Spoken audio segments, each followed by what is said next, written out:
The next Lee and Ian podcast is approaching the station. Please step aside. And welcome to the Lee and Ian Show. I'm Lee Big Pussy Navlin.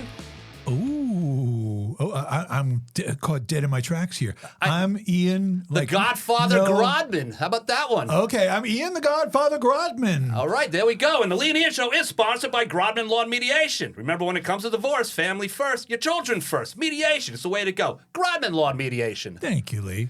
And Ian, Thank you from the Godfather. You're welcome from the Big Pussy.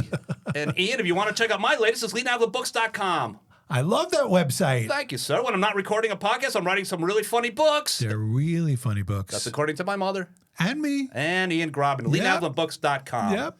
So, Ian, mom nicknames for the two of us. What do you think? I was. And there's a good reason for this. I was a little taken aback, but now I understand, You where you're coming understand where from. we're going. Yes, That's yes, right. yep. Well, of course, Big Pussy was a main character in The Sopranos. I remember. It was right? a great show. I love every single show there is about the mob. And, of course, The Godfather is your real nickname. That's not from any movie or anything like that, right? Yes, Everybody knows. Grodman the Godfather. Yes. Right, that's right. Grodman the Godfather. Yes. Well, of course, that's perhaps the greatest movie of all time, The Godfather. Absolutely. So, Ian, the reason we're talking mob is our guest today. She has co-produced a documentary about the real mafia. It's called American Godfather, The Five Families.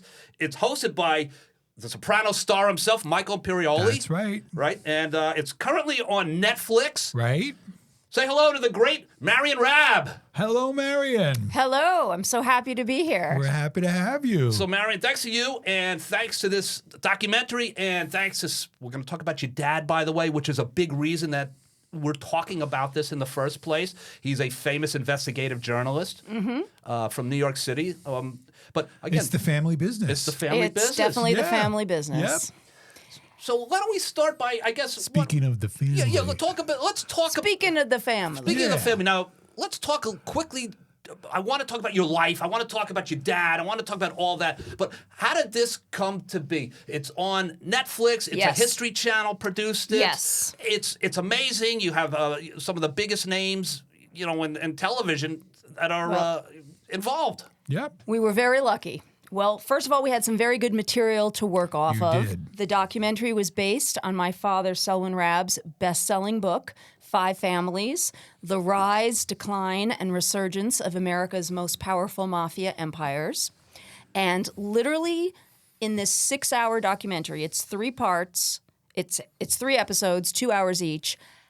We only hit about 1/10 of what is in this Wow. book. This book is I have a copy of big this book, and it's about this. It's bigger than a phone book. It's a thick Basically. book. It's pretty big. Yeah. It's I'm looking at page 771. Yeah, it's right almost now. 800 pages, but that includes that includes the index and the endnotes and other things. No, it's amazing. Now, your dad, Selwyn Raab, was a famous investigative journalist. Yes. Who spent a career covering the mob. Basically, yes, he covered the mafia for the New York Times for over 25 years. Mm-hmm. Amazing. So, I mean, and you grew up on the Lower East Side. I grew up among these guys. So how does it work when your dad's? I know he's written so many books. He's produced so much material about the mob. I mean, going back to the early days with the families, the 5 families, and I know he's Joey Gallo, and what was it like? Now, was it? Did he have to deal with some of these guys? I mean, That's what I was he wanna ever know. in danger? Oh, everybody asked me that question. Uh-huh. The simple answer is no. Okay. We never felt like we were in danger. That's great. Most of the most 95 to 97% of the mafia do not talk to the press. So my father was mostly talking exclusively to their lawyers. Got it. So he really, wasn't like he could call up John Gotti and say, hey, Dapper Don, Right. Yeah, how do you think your chances are on this Right. trial? Right, question, yes. But still, he would paint these guys as being, monsters or crazy or dangerous or criminals. He would say rough things about them that were Yep. the truth. They couldn't have been happy with that. Well, here's the thing. They were happy with it and I have a great, great anecdote to share with you. When my father was covering the trial of a mobster nicknamed Butcher Boy Maselli, I forget his first name, like Anthony or something. Butcher Boy. We'll just call him Butcher Boy. Yeah. So the tabloids, the New York Post, the Daily News, ginormous 20-point headlines, Butcher Boy takes the stand, Butcher Boy says this, Butcher Boy says that. And and my father was covering the trial along with, a scrum of other New York reporters. And when he wrote about Butcher Boy, he always wrote Mr. Maselli. He never ever used his nickname Butcher Boy. And Butcher Boy was so impressed with that that in the middle of the trial, he sent one of his guys over to my father, who was sitting, with the rest of the press in the galley, taking notes or whatnot. Taking notes, and stage whispers to him, "The boss would like to speak with you." Ooh. Wow. And so my dad was like, "Sounds good." Yeah. So they get up. They, walk over to the conference room where Butcher Boy and his lawyers are discussing the trial. And Butcher Boy looks straight in my dad's eyes and says, "You are the only reporter I am going to talk to." Wow. Amazing. And then Butcher Boy explained, "It's because you have shown me respect." Yep. He said, "You never refer to me as Butcher Boy. You always refer to me as Mr. Respect is very Maselli important. in every single article you wrote." And he you have written appreciated about that. And he appreciated that. But here's the kicker. Even if my father wanted to call him Butcher Boy, he couldn't, because the Times had very strict editorial rules that you could not use derogatory nicknames. So But so Butcher Boy didn't realize that. Right. So he thought it was my father's personal decision right. to be respectful. The Post and the Daily News, everyone Right. else, Butcher Boy this, Butcher Boy Butcher that. Boy, and every time in the Times it would be, Maselli trial, ends with hung jury. But he never referred to him as Butcher Boy. And Butcher Boy, I believe, was convicted and stayed in touch with my dad. My dad visited him in prison That's great. multiple times. And Wow. after Butcher Boy was released, or Mr. Maselli was released, he and my dad formed a friendship. That's great. Where they would meet on a regular basis, like about once a month or so. They would meet for lunch after Butcher Boy was released from jail. What did he go to prison for?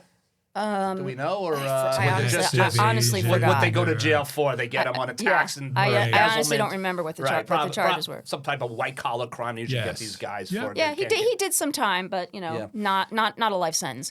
And they had regular sit downs. They would meet for lunch, and everything was off the record. And my dad would run things by him. My dad would ask, "Hey, I'm hearing the Gambinos are really moving." So he was really getting some inside info. Butcher Boy was one of his best sources. Butcher That's Boy. great. Without Butcher Boy, I don't think this book this book and this documentary would not have been the success it was. It just Very took your nice. father from a guy who knew so much and investigated so much, but now he kind of had, I wouldn't say an in, but he had a reliable source. Right, to say like, Very I reliable hear the source. bananas are moving in on the waterfront. What are you hearing about that? Right, And right. so he would, get some really good inside information That's about great. what the five families were doing. So Ian, growing up, I was frightened to death of something called the truant officer, because when I wouldn't go to bed when I was a little boy, my mother would come into my room and say, "If you don't go to bed, the truant officer's coming and is taking you away." And I'd be like, "Oh no, the truant officer." So I'd go to bed. Now, in your case, was it Butcher Boy? Did your dad say, "Hey, if you don't go to bed, Butcher Boy's going to come"? And No. Nothing like that. Nothing like that. He didn't say, "You know who I am. You know my friends are." No, my dad was a pretty soft-spoken guy. He played his cards pretty close to his vest. As I said, we never felt threatened by That's the mafia great. ever. In fact, we knew we were living in a building with made men because my mom had a funny story about my childhood. I was playing in the playground. Downstairs with some other kids, and there was a dad sitting there watching his kid, and a truck backfired. And she said she saw it clear as day. He was carrying a piece, and the truck backfired, and this guy immediately pulled his jacket Wow. open and reached for his piece. Wow. Right, yeah. So these guys were like living in my building. These were the stories. As I was growing up. There's a different Lower East Side of Manhattan than it is today, That's obviously. very Yes. different back then. But your dad, though, so he's a New York Times reporter, as we know. But before that, he's born in New York City. He's a real New York guy. Oh, yeah. Your dad, born in 1934. He grew up in Manhattan's Correct. Lower East Side. Lower East Side. He's a New York World Telegram and Sun. That's where his career kind of kicked off, NBC News. Yep. How did the mob become like his calling card, I guess? How do you decide that's what you're going to be spending the rest of your career in investigating? That's a great question. When he was at the New York Telegram, he actually was on the education beat. And he started digging into, school construction projects and stuff like that. And then it became extraordinarily clear to him that everything, bada boom. yeah, you can't do anything in New York without the mob. You cannot build anything without the mafia. And that was disturbing to him. He was a producer at NBC News after that, and then went on to Channel 13, where he produced a show called The 51st State for many years. And he went from The 51st State to The Times. When he went to The Times, he joined the Metro desk. And he didn't realize that he was going to have the mob beat. And this was in '74, by the way, when Right. New York was really like Absolutely. It was, very yeah. different than it is now. And, Ford to New York, drop dead. right, Right. and the Yeah. mob owned they owned everything, or quite a Yeah. garment center. I mean, Sure.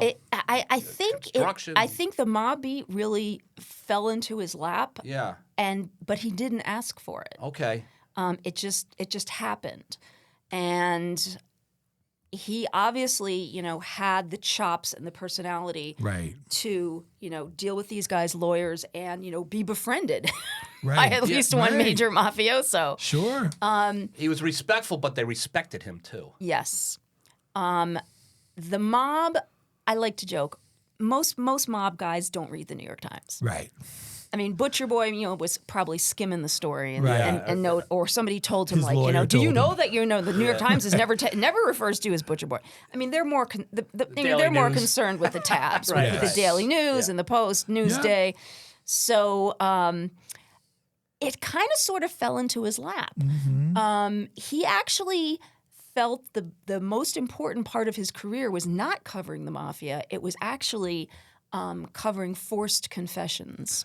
I read about that. Yeah. He worked very closely to exonerate a man named George Yep. Whitmore in the 1960s, who was erroneously convicted of a heinous triple murder on the Upper East Side called the Career Girl Murders.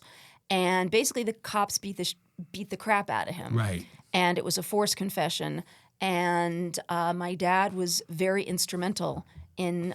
He was in jail for 16 years, right? I believe that is correct. Right. Yeah, And then Whitmore your served dad's work quite is a bit, what? and my dad discovered evidence that exonerated him. So they were African American, Yes. right? And the cops basically were going to pin the murders on them, Right. And they Right. did, and they Right, and it turns out that that Whitmore wasn't even in New York City when the murders happened. He was in Wildwood, New Jersey, and so my dad just burned shoe leather, walking around Wildwood, New Jersey for a couple weeks, knocking on doors, and and confirming that George Whitmore was not in New York City Wow. when the Career Girl murders happened. So he was instrumental. His reporting was instrumental That's great. in amazing. releasing Good work. and getting Whitmore out. And then he also was very, very instrumental in working with Reuben Hurricane Carter, yeah, the boxer, the famous boxer, Yep. famous boxer who was convicted of falsely convicted of a murder I believe, Paterson, New Jersey. in a bar in Paterson, New Jersey. And again, it was a forced confession. Yeah, and great song by Bob By Dylan. Bob That's right. Dylan. That's right. Yeah, it That's took right. Bob Dylan, like the Bob Dylan song Hurricane, which I listen to on a regular basis. It takes Bob Dylan. The Reuben Hurricane Carter case was so complex. Yeah. It took Bob Dylan 8 minutes. Bob Dylan sang that song for almost 7 or 8 minutes, Yeah. and it still doesn't get into all the details. I mean, doesn't get into all there the were like details. there were like 2 trials. At one point, the judge was the judge wanted to hold my father in contempt. I mean, it was really dramatic. Did your dad meet Dylan? Any Yeah, chance? yeah. He He was did? at they did Dylan and some other entertainment industry stars did a fundraising concert for Reuben Hurricane Carter at Madison Square Garden, and I forget what year it was. I think it was the late 70s, and I was there. I don't remember That's it so because I was so cool. little, but I met Yeah. Bob Dylan. Just a little girl. I met Bob Dylan, and I heard him sing the Hurricane live. Amazing. Now, your dad, Selwyn, he passed away March 4th, 2025. Yes. I'm very sorry to hear that. Thank you. He, He had a good long life. incredible 90 years. Almost made it to 91. All right, awesome. We should all live that type And of he had a life. good right. and he had a good death. Now, that's important to know that. Okay, he was Absolutely. surrounded by family and Yes. whatnot. That's He even helped me organize his he wanted to do a celebration of life instead of a funeral. We had a celebration of life, honoring both him and my mother, That's who died nice. right She died before soon before. who died in 2019, right before the COVID lockdown. So we were never able to do anything for her. So we had a joint celebration of life at Chez Josephine, one of my parents' very favorite French nice. restaurants in New York City, and it was really beautiful. Very nice. Now, the documentary, again, for those, we did mention at the top, it's called American Godfather, The Five Families. Your father was able to participate in it. Yes. He was one of the One of the was key great. talking heads. key was talking great. heads, as I was about to say. One of the key talking One of the key heads. talking heads. So, yes, and I also so how want to. awesome was that for you to be working with him on this? It was unbelievable. To be able to be. I was in the studio when he was doing his talking head interview, and I mean, you could hear a pin drop. Yeah. It was like magic. I had a very unusual childhood, like on Sunday mornings, instead of just lying around and Watching cartoons. watching cartoons, I would go with my father to he would be on local news shows, Sure. like with Tony Gaida. Yeah, Tony yeah. Gaida, Fox, like, CBS yeah. had like a local news show. Right, so right. Channel and my 5, dad yeah, was yeah. always being asked to be on this, Yeah. be on them, and so I would go with him. And so Yeah. I got to meet everybody from like Rudy Giuliani when he was just appointed, U.S. Attorney for the Southern. Trying to remember who else I met, to other major law enforcement and New York politicos at the time. So I grew up in a kind of an unconventional childhood. Well, it's funny because, and I'm not naming names, but, we grew up in the Tri-State area. I grew up in Essex County, and you knew people whose fathers were somehow connected, whatever business they might have been in. And I knew a few. But your case, your dad was not in the mob, but he was connected to the mob. That's right. You know what I mean? So there was that. I mean, so you might see a news story about, Vincent the Chin. We were talking about right before we went to air. When Right. he was running around Manhattan pretending he was crazy with his Crazy bathrobe. like a fox. Like crazy a fox. And your father's like, oh, yeah, I know the guy. Yeah, I've talked plenty about the guy. So that had to be... did you talk to your friends about that, or was it just something that it just was part of your life and it wasn't so really overwhelming? Most young children and teenagers when I went to high school, really weren't that interested in the mafia. Right. So Yeah. I don't remember it coming up a Where'd lot. you go to high school? I went to Stuyvesant High School. I graduated from Stuyvesant High Very School. good. So everyone there was much more concerned about their grades Right. than what my father was Especially writing. at Stuyvesant. Yes, Yes. especially at Stuyvesant. Yes. One of the specialized science math high schools. So Yeah, no but one, you didn't threaten teachers or anything like that? Hey, you Never better give me had- an A. never had to threaten a You know, my teacher. dad is. Never had to threaten a Get teacher. the But I- chin in here. But talking about famous authors, I do want to say I was lucky enough to take creative writing with Frank McCourt. The Oh, how last cool. semester he taught it Wow. at Very Stuyvesant cool. in the old building on East 15th Street. Very cool. And that was before Angela's Ashes Yeah. came out. Now you got out of school and you got into the journalism game yourself. I did. After I went to college and then I got a law degree. Decided not to practice. Good for you. Did some, yeah, I know. Did some legal journalism, but eventually found my niche in financial journalism, where I worked in financial journalism for about 20 years until I decided basically to start a film company, Yes. Yep. which is called Ridge Street Productions. I named it Ridge, like the ridge of a mountain, because Ridge Street was the street on the Lower East Side where my dad grew up. Yeah. Very So I nice. named the company in honor of my father. Very nice. Very cool. And one of the things that we were talking a little bit about, Marian, before we went to air, and I said, can we talk about it on the air? And you said, yes. You were talking about some movies perhaps being in production. Yes, my father was Some kind people that you might be working My with. father was kind enough to leave me a very, very detailed movie treatment of Vincent the Chin Gigante. The crazy old godfather who wandered around Little Italy and Greenwich Village for almost 3 decades trying to pretend he was nuts. So He was not nuts so at the all. feds Yeah. and the DA's office wouldn't go after him, but he was, crazy like a fox. So my company now is in possession of this treatment, and I was blessed and lucky enough to be able to attend the Tribeca Film Festival a couple of weeks ago, where I got some FaceTime with Robert De Niro, who runs the festival. That's his festival. It was the 25th anniversary of the festival. Now, was that more exciting than meeting Ian, or would you? If you had to compare De Niro and Maybe Brian, a little bit. Maybe a little Maybe bit. it's just a smidge more exciting. Ian's quite the actor himself, by the way. I He's know. won a few acting I awards. am aware. That's right, I've seen your work. Oh, you've seen Goodstein with very Lee impressive. also, Yes. yes. So I was lucky enough to get a few minutes of FaceTime with Mr. De Niro, Amazing. and I said, hi. My name is Marian Raab. I own a film company that specializes in making documentaries, feature films, and TV shows about the mafia. And I just happened to have a treatment ready to go Wow. about Vincent the Chin Gigante that my father, Selwyn Raab, wrote. And Bobby immediately recognized my father's name. Yeah. We started talking about my dad. He knew my dad had passed. He asked how old he was when he passed, and I let him know, he was 90 and had had a terrific life and a good death. And De Niro seemed very happy about That's that. surreal. It You was name surreal. drop your dad to De Niro, and he knows him. He knew You exactly know what I who mean? it was, So yeah. that's got to Amazing. be, Yeah. just for whatever it's Yeah, worth. he knew exactly Your who it dad's a was. famous guy, well-known guy, but still, De Niro saying, "Oh my gosh, I know your dad." That's, Yep. What And does that so feel like? It felt pretty good. So I handed Bobby my card, and he said, "Give your card to my assistant over Yeah. there." So I handed my card to his assistant, and within 2 hours, Bobby De Niro's people had emailed me. Beautiful. Amazing. Beautiful. So, Yeah, so I yeah. have been literally hunched over a computer for the last week updating this. Yeah. It's actually morphed out of a treatment into an actual outline. It's a 30-page document right now because we had to add some very interesting information.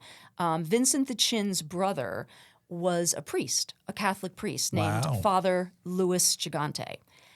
But it didn't come out until about 3 or 4 years ago that Father Gigante was not so saintly. He had a common law wife and a son. Oh. All right. And all the great work he did with Seabco and building low-income housing units in the South Bronx. I mean, Father Gigante was big in New York in the 70s and the 80s. He ran for city council.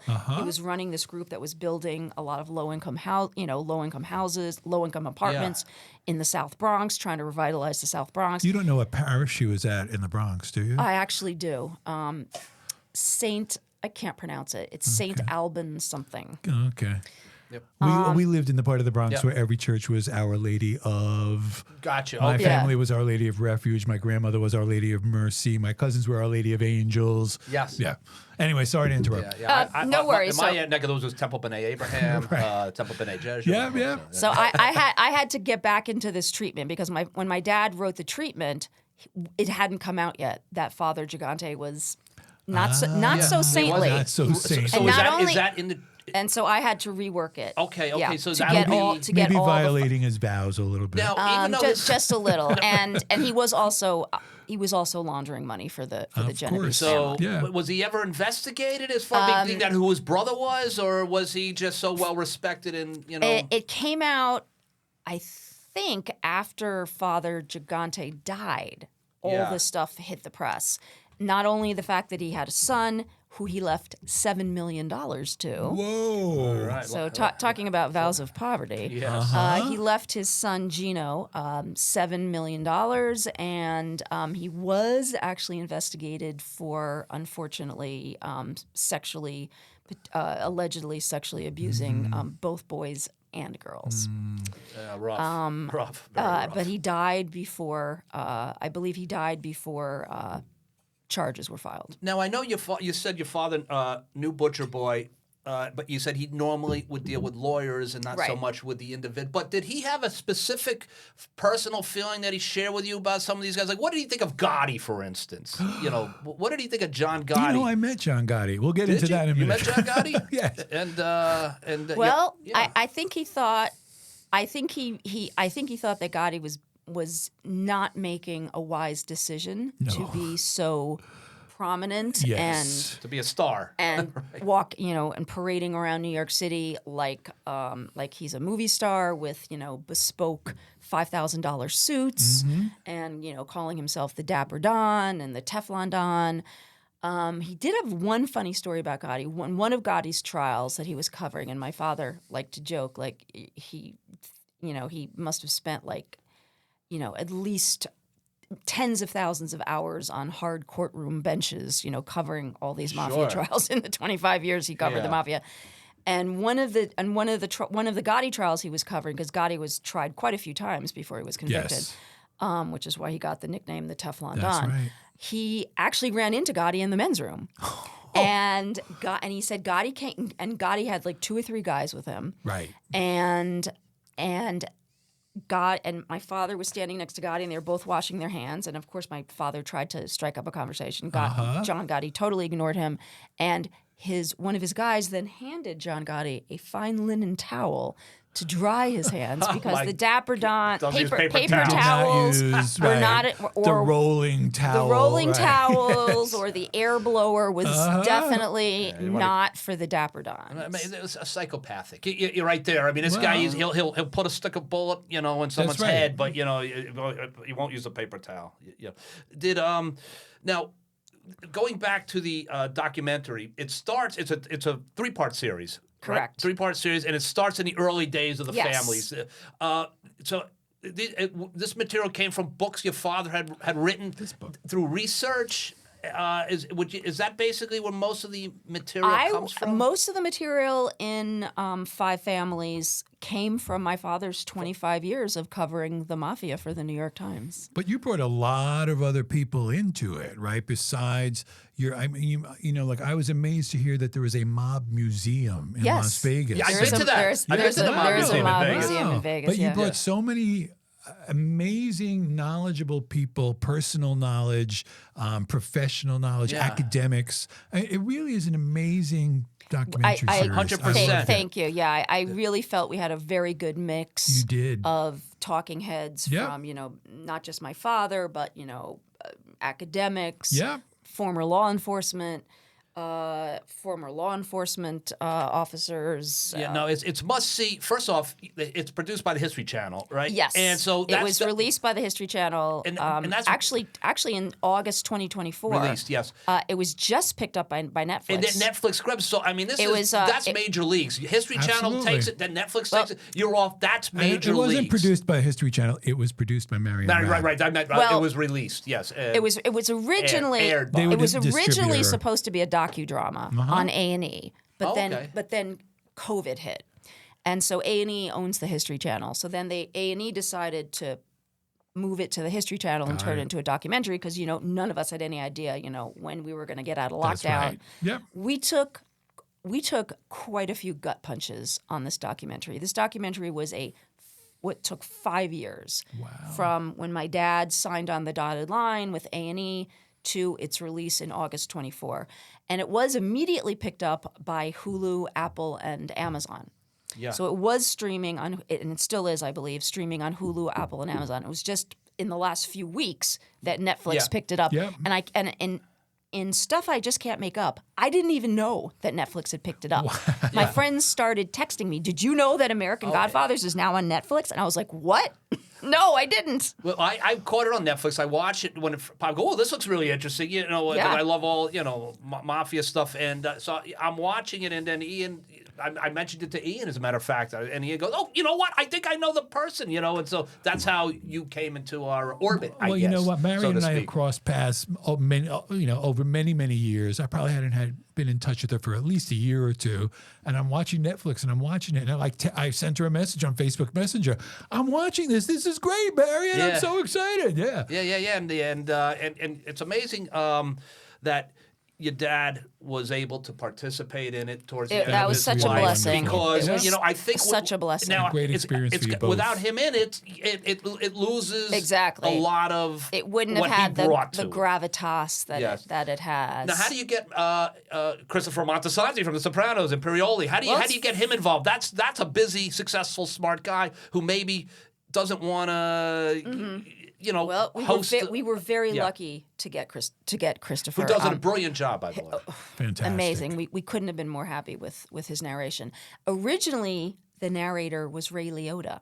Oh, wow. Who unfortunately talking passed about gut away, punches. right? We Yeah, had you had quite a few. We had quite a few. Ray Liotta was signed on as the original narrator, but unfortunately, tragically died Yeah. while filming a movie in the Dominican Republic, and so we had to pivot really fast. Yeah. At that point, and so we all put our heads together, and who and my biggest issue was I want to make sure that this is just not going to be a documentary for people over 50. Right. I wanted to make sure that we got a narrator who would bring in millennials and Gen Z. And Right. also, it's a document not just for mob fans or fans of the mob genre. It's for people. It's very educational. Oh, Teaching yeah. where the families came from, Educational. how this all Yes. started, the 5 Absolutely. families. Yes. Yep. If you watch this documentary, and it's easy to jump in and out of, you don't have to sit for 6 hours and watch it.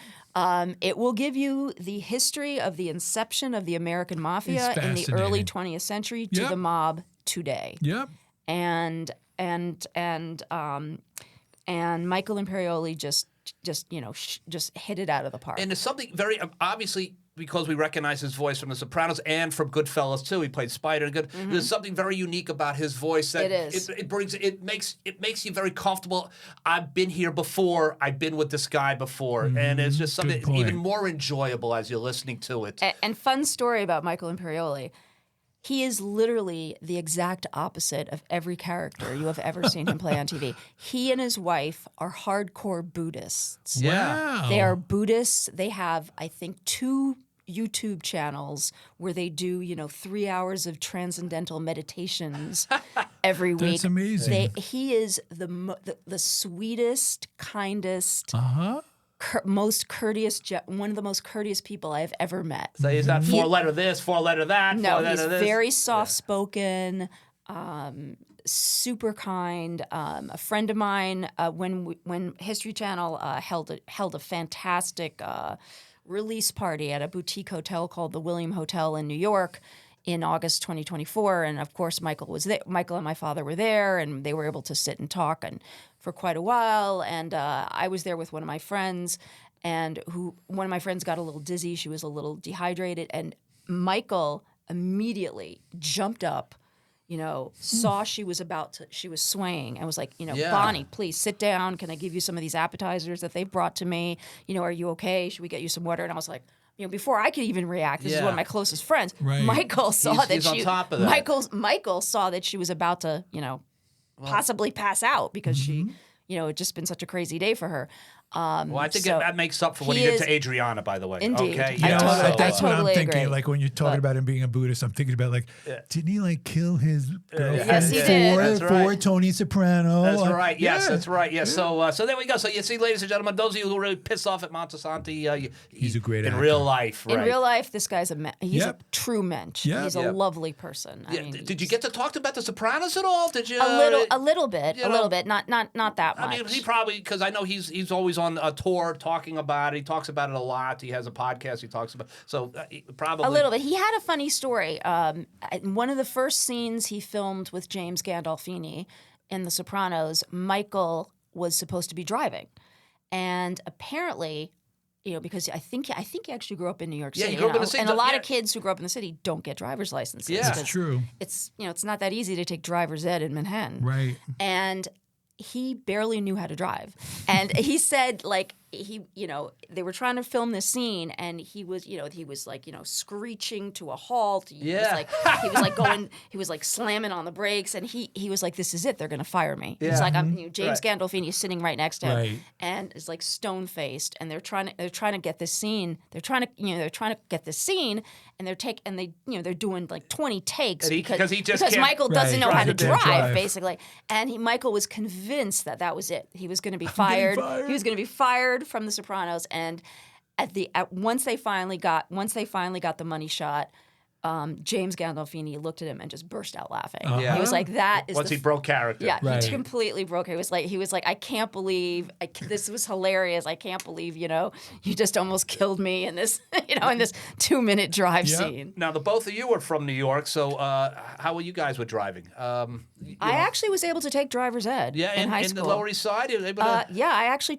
believe it or not, I learned how to drive in Alphabet City in the late 1980s. Okay. Wow. So you when could drive nobody was basically there. anywhere. The first highway I ever drove on was the FDR Drive. Wow. I would imagine... With my dad in the passenger seat, and to this day, I honestly don't know how he white knuckled that. He must have had like a stiff drink before we did that because They got to teach you how to parallel park too. I would imagine big time. I was taking his pretty new Volvo onto the FDR Drive. Yeah, where all of a sudden you're going like 70 in Manhattan. Circa 1987. Yeah. And my dad, really white knuckled that well. Yeah, I mean, parallel parking. I remember the first time I drove into New York, and I was like, "How do you fit into these spots?" Eventually you figure it out. horrible. But yeah, I would imagine that's probably something they teach you too at driver ed. Like, Yes. how to take out. Yeah, They did attempt to teach us how to parallel park. I do remember at one point when I was practicing my parallel parking while taking driver's ed, I didn't really hit. I sort of nudged a pedestrian, who would because it's New York. Yeah, and right. They was running all over the place.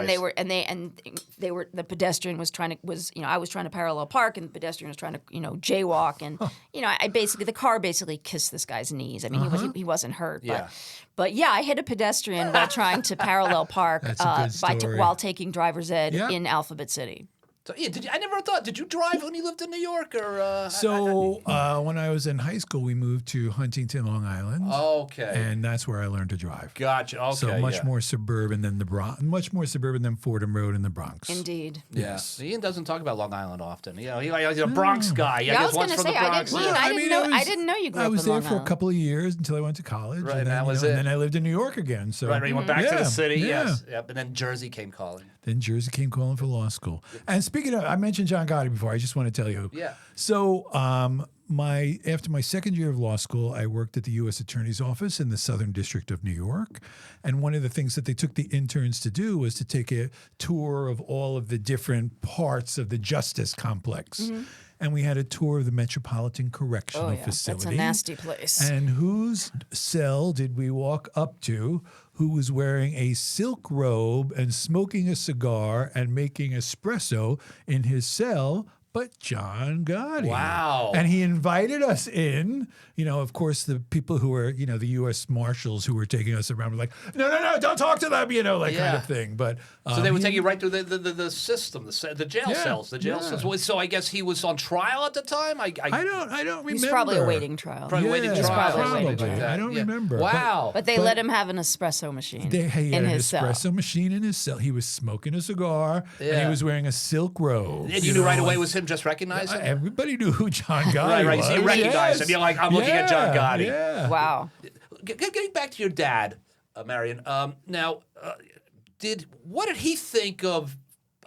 Maybe this is a silly question, but I'm curious. The Godfather and The Sopranos. Did he love the mafia movies, the mafia genre, or was it like work? It was like work and sticking in his face. He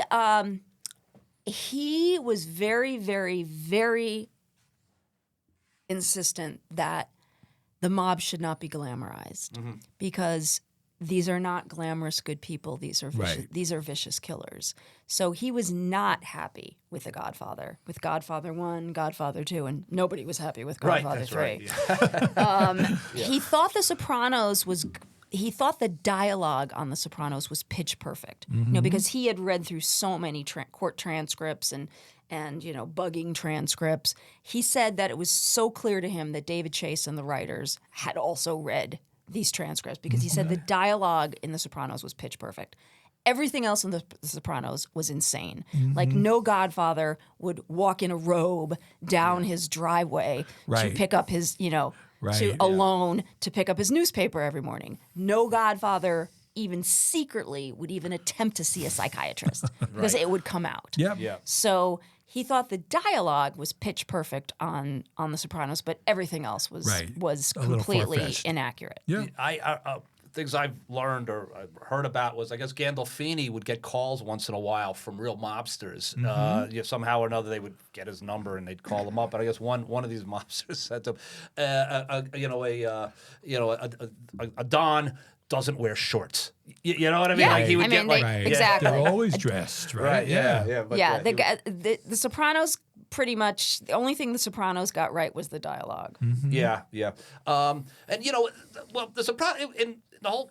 It was a small family, it was New York. It was a small faction of the New York mob, I guess. Sure. It was supposed to be a small Jersy. Yeah, family. so we saw a little bit different because we were coming from the Sopranos, so to Right. be, he was this giant guy, but that's very interesting. But so your dad, he covering them, he knew what they were, he knew what they were about, even though he had some relationships with a few of them.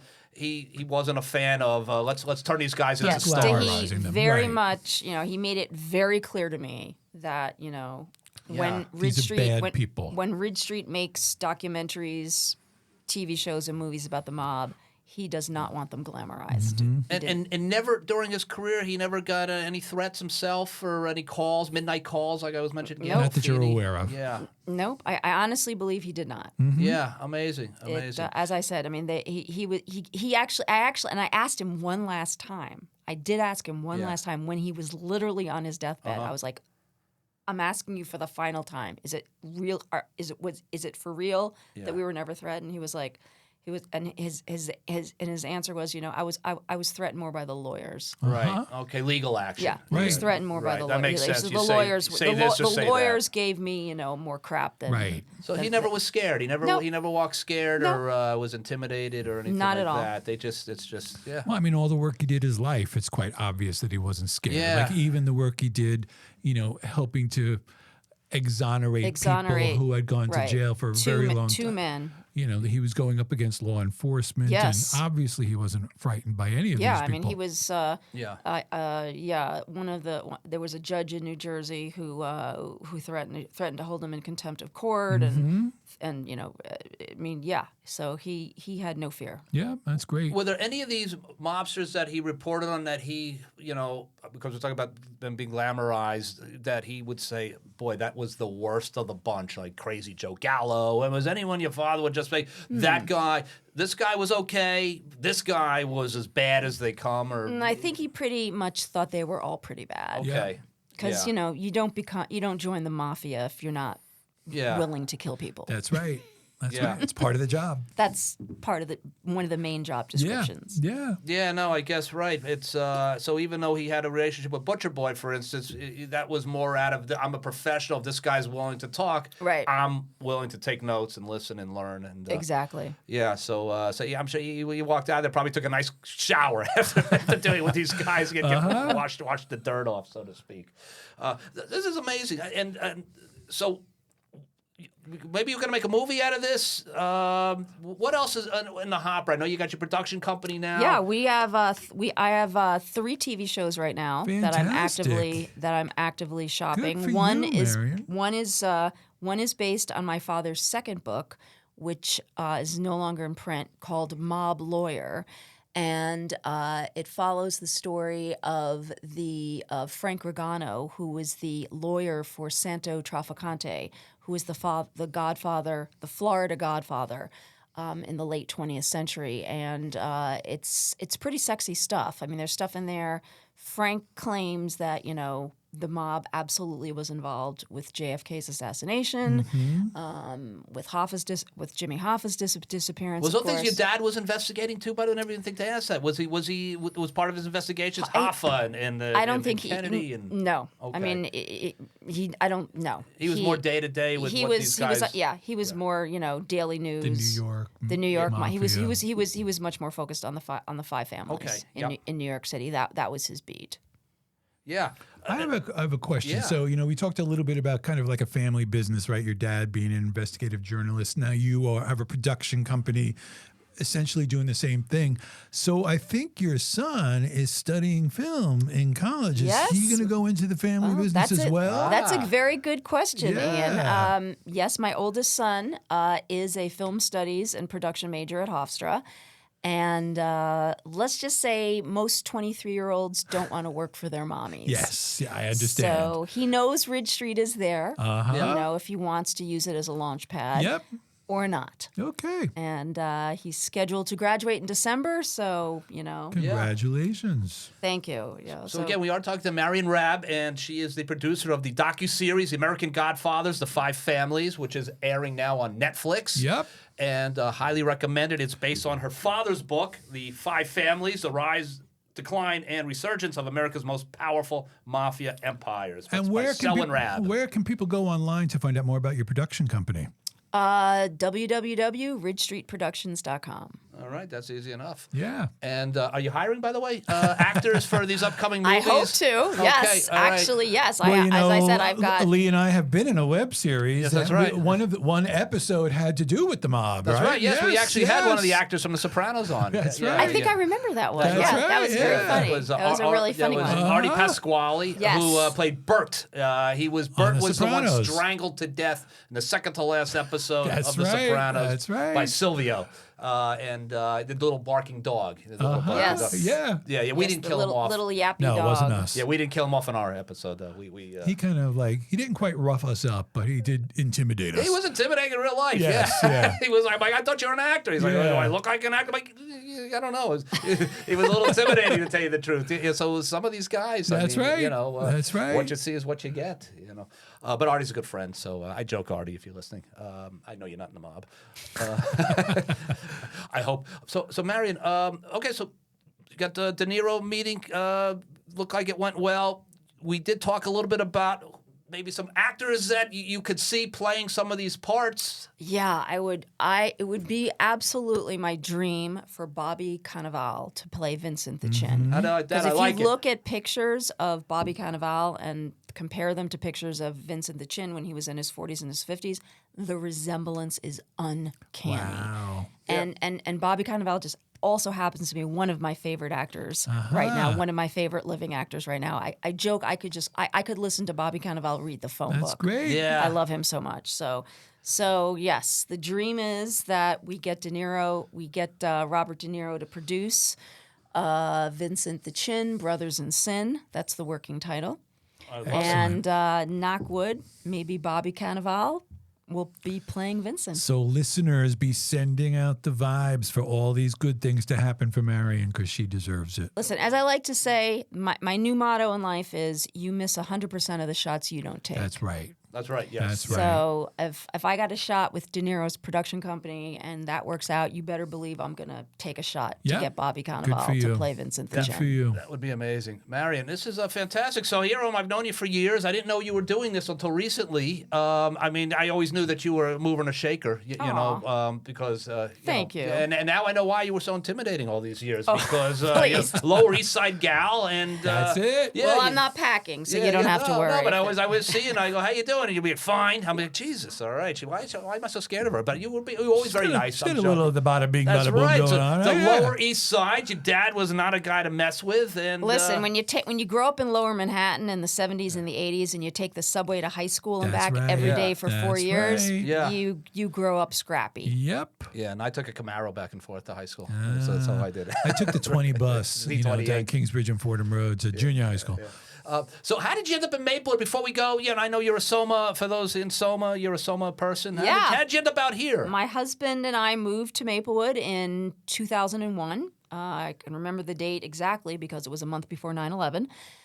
We closed on our house in August 2001. We didn't even have kids yet, but we knew we wanted to be in a really, we knew we wanted to be in one of the older, more diverse, liberal suburbs of New Jersey. I was, having grown up in New York City, Yeah. I was absolutely adamant that my children would not grow up in New York City because, let me tell you, maybe it's a little better now, but growing up in New York City in the 70s and the 80s It was tough. it was rough. It was rough. It was a very Can't go out and play with your friends. Just down. I'll see you later tonight, Mom and Dad. it was an unconventional childhood. Yes. I was mugged quite a bit in junior high school, so I I'm understand. sorry to hear yeah, that. Yeah. Believe it or not, grew up in New York City, took the subway to high school every day for Yep. 4 years and back. Never was mugged. Good for you. I know why. Went Because to- of your dad's. That's it. I don't think so. But I went to Marion's a lot tougher I than went I to am. Brazil with my best friend when I was 16, and within 2 weeks I was mugged in Rio. Oh. Yeah. It's In Rio? Never got in Rio. Yeah, Rio, in one of the Yeah. best neighborhoods of Rio, like the Fifth Avenue, Park Avenue section of Rio. We were mugged. So grew, 17, whatever that was, 16 or 17 years in New York, never got mugged. 2 weeks in Rio, 2 weeks in I was South mugged. America. Yeah. Well, the muggers could say, well, we got a tough New Yorker. We did. Yeah, so maybe, I don't know if there's a happy ending to the Well, the story, happy ending but is I didn't have a lot of cash Right, on me. you I never- think right, I right. had like And- $20. and I you had got like, out of there I had like safely. whatever $20 is in Brazilian currency. Right. You got out of there safely, most importantly. So I guess, Ian, anything else we want to think add to that's the... it. This has been great, Marian. Thank you so much. Thank you so much for having me. This has been And for those really of you a blast. listening to the podcast, feel free to share this with other people to let them know about what Yes. Marian's doing, the series, like it, share it, the yes. things that she's got going forward. And like I said before, send out the good vibes because it seems like some good things are Good coming things are Marian's happening. way. Yeah, it Your may- lips to God's ears. Yep. You may have to change your phone number if these things continue. So guys like Ian and Lee just can't reach you. That's it. At will, right? Have to get an Who unlisted are That's these number. fucks? right. Yes, Yeah. that's right. Yeah, I was on their podcast once. Yeah. The long Leave me story. alone. That's right. Leave me alone. But again, it's the docuseries American Godfathers, the 5 families. It's on Netflix. It's amazing. it's a And three- Apple and Hulu and Amazon. and it's a 3-part series. Excellent. I loved it. It's gripping. Yeah. It's informative. It's It's really educational. great. Again, it's familiar. Yeah. And it's all true. So, for those of you that think you know the mobs because you watched movies of Godfather and The Sopranos or whatnot, this is what the mob came from, where it was born from, and what it became. Yep. And your dad, boy, oh boy, you got to be proud of him. Definitely. Yeah. All right. So, Ian. I think that's it. All right, Marian, until we do it again. All right. Thank you, Marian. Good night, you, everybody. Thank you so much for having me. You got Thank it. you. Good night. Good night.